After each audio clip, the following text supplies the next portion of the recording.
বাবারে বাবা, বড়দি, তুমি এই ঘোর মধ্যযুগের মতো কাঠের উনুনে ধোঁয়ায় বসে কাঠের উনুনে সকাল থেকে রুটি সেকছো। জানো তো বড়দি, আমার বাপের বাড়িতে ইলেকট্রিকের টোস্টার আছে। বোতাম টিপলেই ইলেকট্রিকের টোস্টার থেকে ঝকঝকে পাউরুটি বেরিয়ে আসে। এসব ধোঁয়া সহ্য করা আমার মতন বড় লোকের মেয়ের নয়।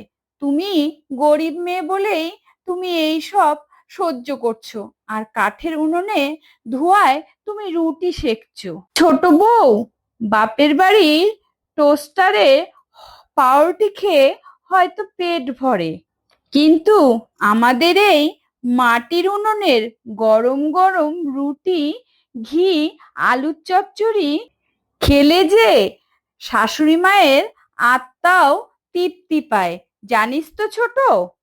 তুমি বরং এক কাপ গরম চা খাওয়ার ধোয়ার চেষ্টা করো, ওটাই বরঞ্চ তো ভালো হবে। জানো তো বড়দি, আমার বাপের বাড়িতে সকালের চা আসে খাঁটি সিরামিনের কাপে করে, আর এখানে আমাকে বাটিতে চা খেতে হয়। কত কিছুই না সহ্য করতে হয়। আমার মতন বড়লোকের মেয়ের কি এসব সহ্য করা যায় বলো তো বড়দি?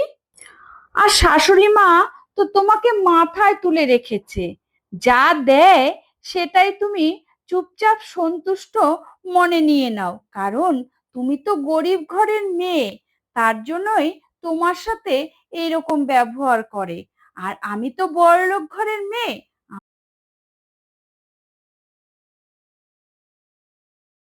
ছোট বউ, সকাল থেকে বড় লোকই বাপের বাড়ি বুলি না ওরে এখন ঘরে একটু কাজকর্মে হাত লাগাও তো। সেই সকালবেলা থেকে শুনে আসছি তুমি বড় বউকে বলে আসছো এই আমার বাপের বাড়ি, ওই আমার বাপের বাড়ি, এটাতে খাই ওটাতে খাই। এদিকে বড় বউ সকাল থেকে রান্নাঘর থেকে শুরু করে গোয়াল ঘর পর্যন্ত সবকিছু নিজের হাতে সামলাচ্ছে, আর তুমি হাতে শাড়ির আঁচলটা উড়িয়ে উড়িয়ে একবার এইদিকে বাপের বাড়ির প্রশংসা করছো, একবার আবার ওইদিকে গিয়ে বাপের বাড়ির প্রশংসা করছো। ওসব বড় লোকই বাপের বাড়ির কথা এখন রাখো তো, যেখানে আছো সেখানে কাজকর্মতে একটু হাত লাগাও। মা, আমি কিসের জন্য রান্নাঘরে গিয়ে হাত কালো করব শুনি? আমার বাপের বাড়ি থেকে যে সোনা দানা আলমারি আপনাকে যৌতুক হিসাবে দেওয়া হয়েছে, তা বেচলে তো এই ঘরে 3 বছরের বাজার উঠে যাবে। আমার বড়লোক বাবা এত বিয়েতে সোনা দানা আলমারি যৌতুক দিয়েছে, আমাকে কি এই উনুনের পাশে রান্না করার জন্য এসব দিয়েছে? খবরদার মা, আমি আপনাকে পই পই করে বলছি, আমাকে আর কোনোদিনও এই কাঠের উনুনে গিয়ে রান্না করতে বলবেন না। আর আমি শাড়ির আঁচল উড়িয়ে উড়িয়ে ঘুরে বেড়াই, কারণ আমার বাবা আমাকে কাজের লোক হিসেবে আপনার বাড়িতে পাঠায়নি, আমাকে পাঠিয়েছে অনেক জিনিসপত্র দিয়ে, আমাকে রাজরানীর মতন করে পাঠিয়েছে, তার জন্য আমি ঘুরে বেড়াবো। ছোট বউ, বাপের বাড়ির ধন সম্পদ নিয়ে কখনোই শ্বশুর বাড়িতে চালানো যায় না। নিজের হাতের কাজ আর মেধা দিয়ে সংসারে হাসি ফুটানোই আসল বউয়ের কাজ। বাপের বাড়ির সম্পত্তি নিয়ে শ্বশুর বাড়ির সংসার চলে না। আর নিজের বাপের বাড়ির বড়লোক নিজের কাছেই রাখো, ওটা শ্বশুর বাড়িতে বারবার বলার কিছু নেই। তুমি শ্বশুর বাড়িতে এসে নিজের হাতে কাজকর্ম করো, আর মেধা হয়ে একটা সংসারের ভালো বউ হয়ে ওঠো, ওটাই তোমার আসল পরিচয় হবে। বড়দি, আমি প্রতিদিন তোমাকে আমার বড়লোক বাপের বাড়ির কথা বলে কত অহংকার দেখিয়েছি, অথচ আজ পাওনাদারদের সামনে আমার বাপের বাড়ির সোনাদানা কোনো কাজেই এলো না। তখন তোমার হাতের জমানো টাকা আর বুদ্ধিতেই সংসারের মান বাঁচলো। সত্যি তুমি এত বুদ্ধি করে সংসারটাকে টিকিয়ে রাখছো। সংসারটা কিভাবে সম্মান থাকে আর সংসারটা কিভাবে ভালোভাবে চলে সেটা একমাত্র তোমার কাছ থেকেই দেখলাম। আমি এত অহংকার করে কথা বলেছি, কিন্তু আজকে আমি কোনো কাজেই এসে কিছু করতে পারলাম না। আমার বাপের বাড়ির লোক এত বড় লোক, তাও আমার শুধু অহংকারটাই রয়ে গেল, কাজের কাজ আর কিছু হলো না। ছোট বউ, ভুলটা তো তুমি এখানেই করছিলে।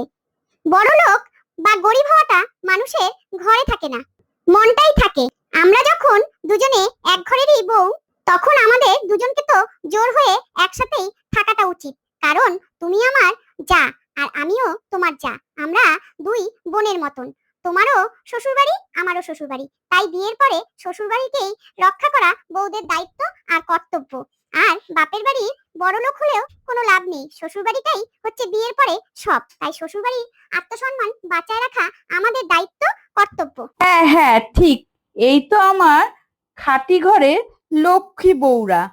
বড় বউয়ের হাতের রান্না আর ছোট বউয়ের ফুটানি বাদ দিয়ে এবার চলো সবাই মিলে সাথে বসে দুপুরের গরম ভাত আর পদ্মার ইলিশ মাছ খাওয়া যাক।